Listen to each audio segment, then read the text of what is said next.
मेरा नाम जिज्ञासा वर्मा है। जिज्ञासा जी, कल आपके साथ मारपीट की घटना हुई, क्या कुछ घटना था, जानकारी दें। भैया कल माहौल होने वाला था, हमारी दुआ प्रार्थना होने वाली थी। उसी तरह सूचना मिली कि बजरंग दल के लोगों ने अटैक किया है चर्च पे गए के। फिर हम धीरे धीरे करके हम वहाँ से निकलने लगे, क्योंकि उनकी हम स्थिति जानते हो किस तरीके से हम करते हैं हमारे साथ। तो हम निकले, लास्ट में हम और मेरी फैमिली बची हुई थी। तो मैं अपनी फैमिली को कार के माध्यम से भेज दी। उसके पीछे हनुमान जी का स्टिकर लगा हुआ था।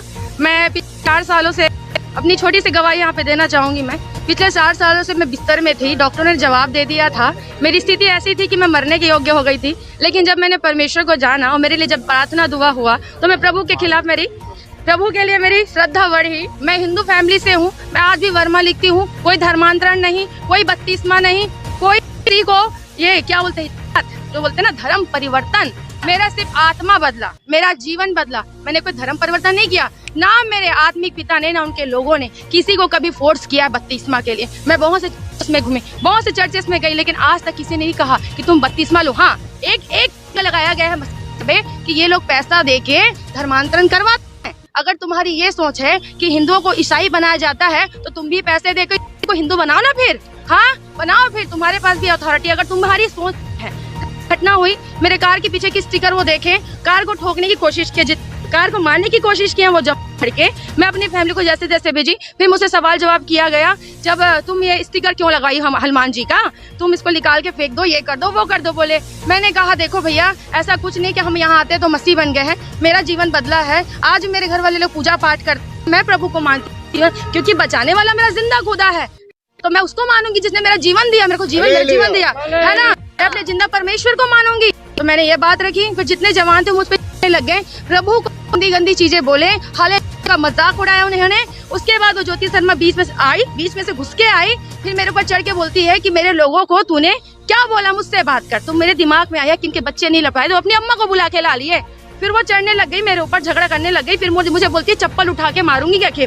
फिर हमारा बहस हुआ। मैं बोली आंटी मैं क्या गलत बोली आपको, मैंने बस बताया कि ये बात है आंटी, मेरा जीवन बदला है। मैं बहुत तकलीफ में थी, दर्दों में थी, दर भटकी। मैं डॉक्टरों के दर पे गई, सारे लोगों ने हाथ खड़ा कर दिया कि कुछ नहीं हो सकता तुम्हारी जिंदगी का। लेकिन मेरे परमेश्वर ने, मेरे ईश्वर नासरी ने मुझे बचाया, मुझे नया जीवन दिया। इसलिए मैंने अपना जीवन परमेश्वर को समर्पित किया। मैं आज भी वर्मा हूँ, मैं आज भी हिंदू, मैं डंके की चोट में बोलती हूँ, आज भी मैं जिज्ञासा वर्मा ही लिखती हूँ। मेरे घर में पूजा पाठ होता है।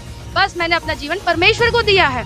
ये सारी बातें हुई, आंटी मुझ पे चढ़ने लगी। पीछे से एक अंकल थे, मुझे नहीं पता, उनका नाम नहीं पता। राकेश शिंदे का नाम जरूर लेना चाहूंगी, क्योंकि वो चर्च में घुसे थे तोड़ फोड़ करने के लिए। जब अंदर थे तब वो एंटर किए थे।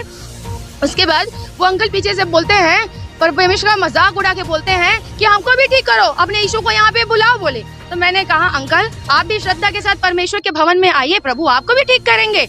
उसके बाद वो आंटी, जब मेरे को पुलिस प्रशासन के लिए एक चीज बोलना जरूर मैं चाहूंगी, क्योंकि वहाँ पे उस औरत को नहीं रोक रहे थे वो लोग, उस जवान लड़कों को नहीं रोक रहे थे जो मुझ पे चढ़े जा रहे थे। पुलिस वाले मुझे हटा रहे थे, वहाँ से मुझे धक्का देके हटा रहे थे। वो सारे के सारे मुझ पे चढ़े जा रहे थे मुझे मारने के लिए। फिर मैंने जब पीछे मुझे सरकाया गया, तो वो आंटी मुझे बेल्ट और डंडे लेके मारने के लिए दौड़ाई। मेरे को कंटिन्यू, मेरे को अग्रसेन चौक तक दौड़ाते गई। मैं ऑटो के माध्यम से वहाँ जैसे जैसे मैं निकली, मुझे मारने की धमकी भी दी वो।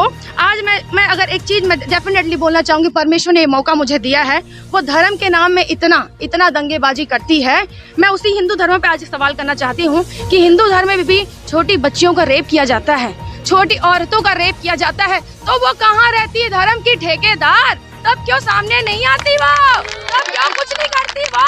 लेकिन हाँ, जहाँ पता चला यहाँ परमेश्वर का आराधना हो रहा है, पहुँच जाएगी मारने पीटने। मुझे एक चीज पूछना पुलिस प्रशासन से और सरकार से भी, भूपेश काका से पूछना है, काका इसलिए सरकार बनाए थे आपको हम, हाँ कि कोई आप कुछ भी नहीं भाई, बस मसीहों पे सताओ। और बस ये झूठा आरोप लगाया जा रहा है कि ये धर्मांतरण करवाते हैं, पैसा देके धर्मांतरण करवाते हैं। पहले सच्चाई पता करिए, चर्च आइए, बैठे वचन सुनिए तो पता चलेगा आपको सच्चाई, है ना। उसके बाद वो आंटी कंटिन्यू में मेरे पीछे लगी थी। उसके बाकी चिल्ला चपाटी भी बोलने लगे मुझे कि ये वो लीडर है, उसको मारो। मुझे एक चीज समझ नहीं आया, वहाँ पे मेरी क्या गलती थी, मैं क्या गलत काम की, या चर्च में कौन सा गलत काम या गुनाह हो रहा था वहाँ पे।